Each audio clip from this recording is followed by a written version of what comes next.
அனைவருக்கும் வணக்கம். என்னுடைய குருநாதர் அப்படின்னு சொல்லலாம் அண்ணன் சீமான் அவர்கள். அவர் தான் வந்து எனக்கு நான் வந்து எல்லாரும் மாதிரியும் பண்பில்லை தன்வீடுன்னு இருப்போம், சுயநலமா இருப்போம் சொல்லி இருந்தவங்க. அண்ணனுடைய பேச்சுக்களை கேட்டதே ஆத்தாடி நாட்டுல வளர்ந்து நடக்குதா, நம்ம தமிழ் இனம் தமிழ் மொழியில அழிக்கப்படுது அப்படின்னு சொல்லி அரசியல் பேச ஆரம்பிச்சவன்.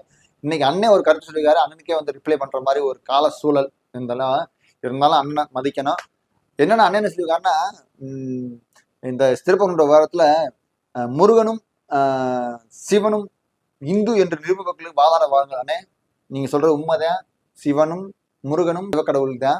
இப்ப நம்ம இந்துன்னு பேர் வச்சிட்டாங்கல்ல, இந்த இந்துன்னு பேர் வச்சதுக்குள்ள நம்ம சைவ வைணவம் தான் இருக்குல்ல. அந்த வழிபாட்டு முறைகள் இருக்கு, நம்மளுடைய பண்பாட்டு கூறுகள் இருக்கு, நம்முடைய வழிபாட்டு முறைகள் இருக்கு.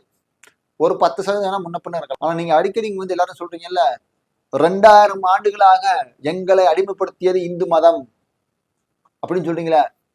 இப்ப எது உண்மை? 2000 ஆண்டுகளா உங்களை கொடுமைப்படுத்திய இந்து மதம் உண்மையா, இல்ல வெள்ளக்காரன் வந்து இந்து மதம்னு பேர் வச்சது உண்மையா? இப்பதானே இந்து மதம் வந்து 1871 பேரே வச்சாங்கன்னு சொல்றீங்களே, அப்புறம் எப்படி 2000 வருஷமா ஒடுக்கியிருப்பாங்க? அதை சொல்லுங்க.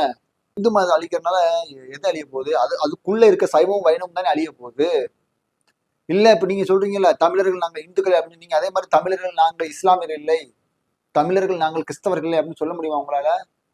இல்ல, இன்னைக்காச்சும் பரவாயில்ல. நம்ம இந்து மதத்துல ஏதோ சைவம் வைணவம் அந்த கௌமாரம் காணபத்தியம் அந்த 6 மதங்களுடைய வழிபாட்டு முறைகள் ஓரளவுக்கு வருது. வேற மதங்கள்ல வருதா? இந்துக்கள் இந்துக்கள் என்றால் சைவ வைணவம் உள்ள இருக்குன்னே அர்த்தம். நீங்க சைவம் வைணவத்தை காப்பாத்தணும்னா இந்து மதத்தை காப்பாத்தினாதான் முடியும். என்ன ஒரு கேள்வினா, அப்ப நீங்க சொல்ற மாதிரி 1870 முன்னாடி இங்க வந்து சைவம் வைணவம் காணபத்தியம் கௌமாரம் சாந்தம் இப்படின்ற மதங்கள் தமிழர்கள் வதங்கிட்டு இருந்தாங்கல்ல, அதுல இருந்து தமிழர்கள் ஏன் வந்து வேறு மதங்களுக்கு போனாங்க? ஏன்னா வெள்ளக்காரர் வரும்போது இங்க வந்து இஸ்லாம் இருந்துச்சு, கிறிஸ்தவம் எல்லா மதமும் இருந்துச்சுல, ஏன் போனாங்க? அப்ப நீங்க சொல்லக்கூடிய இந்த தமிழர் மதத்துக்குள்ள வந்து ஏற்றத்தாழ்வுகள், சாதிய பிளவுகள், தீண்டாமைகள் இருந்திருக்கோ? ஏன்னே நீங்க தான் சொல்லணும்.